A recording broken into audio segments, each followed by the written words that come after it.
JP Nadda जिंदाबाद, सारे नेता जिंदाबाद, सारे कार्यकर्ता जिंदाबाद।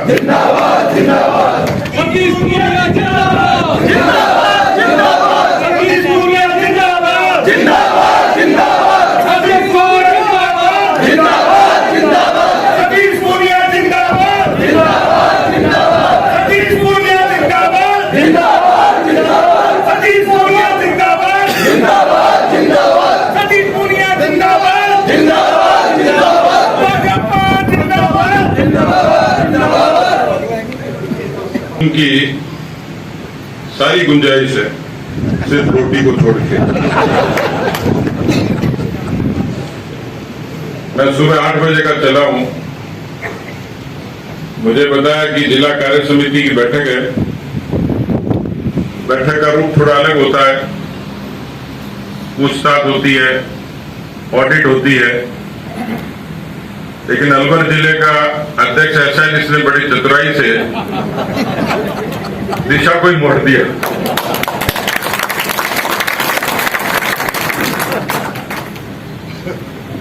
ये मेरे 2 भाई हैं जो युवा मोर्चे के साथी हैं, भाई संजय नरुका जी और संजय शर्मा जी। मैं पीछे बैठा था, इन दोनों की बात सुन रहा था। एक ने कहा कि भाई रोटी पानी का क्या जुगाड़ है। मैं सोच रहा था खुद की बात करेंगे, मेरी करेंगे। तो दूसरा कहता है कि अरे नेता लोग के खा रहा है वो।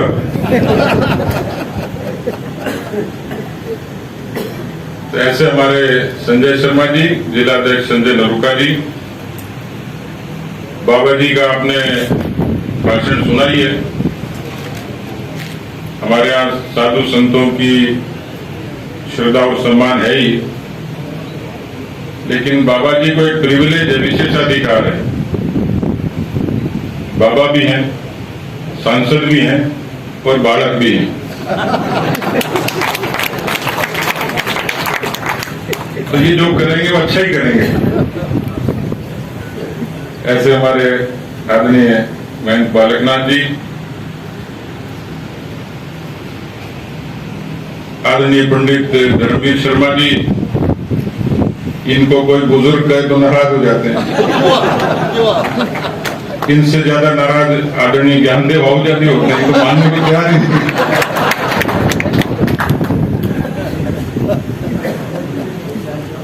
हमारे जिले के प्रभारी विष्णु चेतानी जी,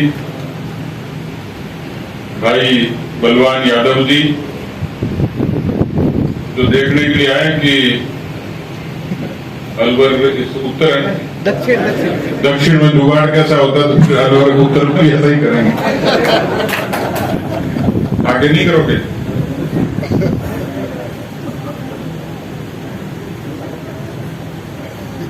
हमारे बहुत ही सम्मानीय आदरणीय धर्मपाल जी के सुपुत्र और मुंडावर के विधायक भाई मंजीत जी, और जिन्होंने अलवर का नाम रोशन किया राष्ट्रीय स्तर पर पदाधिकारी के नाते, बहन पूजा कपिल मिश्रा जी को महिला मोर्चे में राष्ट्रीय उपाध्यक्ष की जिम्मेवारी मिली। बहुत सारे ऐसे लोग हैं जो मंच पर मुझसे भी पहले बैठने के काबिल थे, लेकिन पार्टी की अपनी व्यवस्था है। तो मैं देख रहा हूं कि हमारे अशोक प्रताप गढ़िया जी, तो कोई कह रहा था कम बोलते हैं, लेकिन ये मेरे को फोन करते हैं 2 घंटे से पहले, पीछे ही नहीं छोड़ते। अच्छा, आप लोग हंस रहे, इसका मतलब अनुभव है आपका। मैं तो कई बार इनको बताया नहीं, पर आपको बता देता हूँ। कई बार फोन क्या बंद करना पड़ता, मैं कहता हूँ भाई साहब नेटवर्क खराब हो गया। लेकिन मेरे ऊपर इनका बड़ा आशीर्वाद रहता है। हमारे जयराम जाटव जी विराजे हुए हैं। महंत चांदनाथ जी के उपचुनाव के दौरान आपके विधानसभा क्षेत्र में उस समय घूमने का अवसर मिला, और हमारे बड़े भाई जो आश्वासन देते लेकिन पूरा नहीं करते, ऐसे रामेश यादव जी, मुझे कई वर्षों से गोली दे रखी, खीर खिलाने की, हाथ से कुछ खिलाई नहीं।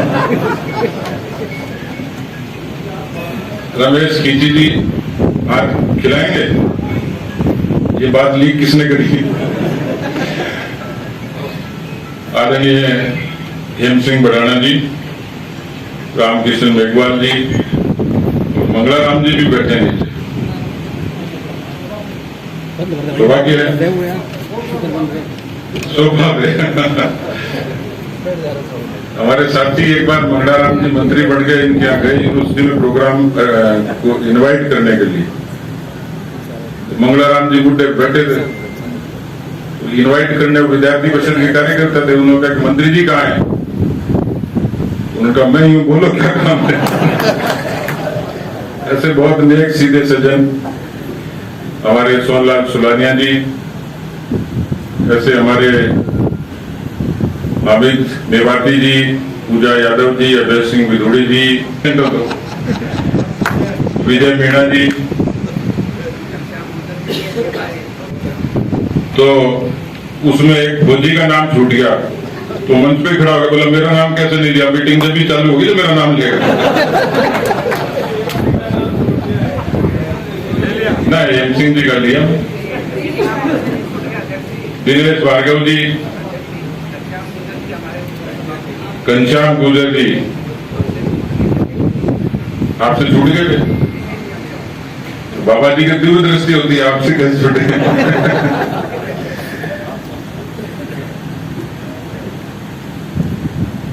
वैसे तो इससे, जैसे मैंने विस्तृत कहा, कार्य समिति का थोड़ा रूप अलग होता है, लेकिन ये तो कार्यकर्ता सम्मेलन हो गया। और जो स्वागत सत्कार था उसमें सबने अपनी कसर पूरी कर ली। मेरे को धक्के भी खूब मारे, जानबूझ के मारे, पता नहीं। थानागाजी में हेम सिंह जी ने ऐसी तैयारी कर रखी जैसे आज ये अशोक गहलोत की सरकार रात को ही गिर जाएगी, कल चुनाव हो जाएंगे।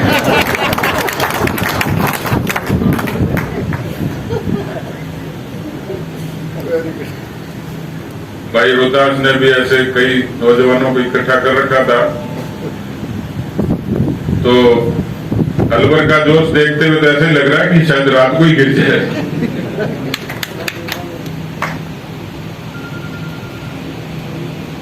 काफी बातें हो गई।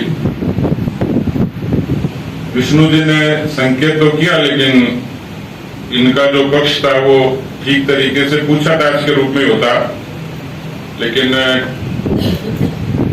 सामयिक तरीके से जैसी परिस्थिति थी उस तरीके का कार्यक्रम हो गया।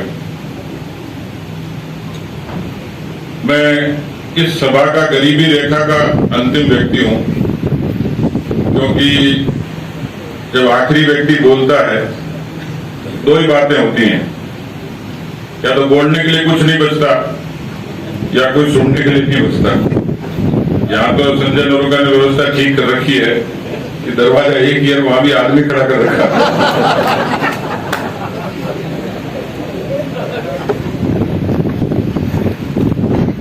बातें इतनी हो गई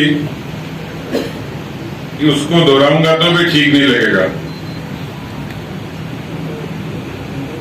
मैं कई वर्षों की बात है, एक बार जोधपुर के कार्यक्रम में गया, प्रशिक्षण शिविर था। वहां भी मेरा नंबर आखिर में आया बोलने के लिए, और वो गर्मियों का दिन था, सब रोटी पानी खा के उसके बाद मेरा सत्र शुरू हुआ। मैं बोलने के लिए खड़ा हुआ, सामने एकदम नजर पड़ी तो एक भाई साहब सो रहे थे बैठे बैठे ही कुर्सी पे। तो आप समझ सकते हो कि कोई नेता बोलने के लिए खड़ा हो जाए और किसी को नींद आ जाए, बड़ी चुनौतीपूर्ण काम होता है, क्योंकि घूम फिर के नजर उसी पे जाती है कि तू तो पूरा जोर लगा रहा है, ये पट्टा सो रहा है। तो मैंने इशारा किया पड़ोसी को कि भाई इनको जगा, उनको हिला के जगाया। मैंने कहा भाई साहब सो क्यों रहे हो? वो मेरे को नाराज हो गए, बोले क्यों, आपको क्या तकलीफ है? अब बताओ, कोई नेता के भाषण में सोए तो दो ही बात हो सकती है कि भाई साहब मैं आपका पक्का समर्थक हूं, आप तो पहले जाओ, कोई दिक्कत नहीं आपके साथ, या आपका घोर विरोधी है कि नेता बोले जा, मुझे तेरी बातों से कोई लेना देना नहीं। तो उनको जब जगाया तो उन्होंने कहा कि भाई साहब आप जो बात कहने के लिए आए हो वो मुझे पहले से ही पता है। मैंने कहा ये व्यक्ति सो भी रहा, कह रहा अंतर्यामी भी दिखता है, ज्योतिष दिखता है कि पहले से ही पता है। मैंने कहा भाई क्या क्या पता है तेरे को, क्या बोलने वाला हूँ? क्या आप यही तो कहोगे कि संगठन मजबूत करो, देश को आगे बढ़ाओ? ये मुझे पहले से पता था, अपनी नींद क्यों खराब करूं मैं? ज्यादा लंबी मीटिंगों में ये रिस्क रहती है, खतरा रहता है, इसलिए खूब सारी बातें हो गई। मैं कोशिश करूंगा कि बहुत संक्षेप में अपनी बात को समापन के रूप में आपके बीच में रखूं। ये जो अभी स्लाइड दिखाई है मैंने भी नहीं देखी थी ईमानदारी से। कुछ बातें मंच के लोगों ने कही, कुछ इसमें दिखाई गई। मैं न तो कोई महान हूं न कोई नायक हूं, पर ये मैं जरूर समझता हूं, जब पीछे मुड़ के देखता हूं तो गांव, वो घर, वो सब याद आता है। कभी कल्पना नहीं करी थी कि भारतीय जनता पार्टी मुझे से एक साधारण कार्यकर्ता को, एक साधारण घर के व्यक्ति को, एक साधारण किसान के बेटे को इतना बड़ा सम्मान देगी। और इसी से पार्टी का चरित्र समझ लीजिए।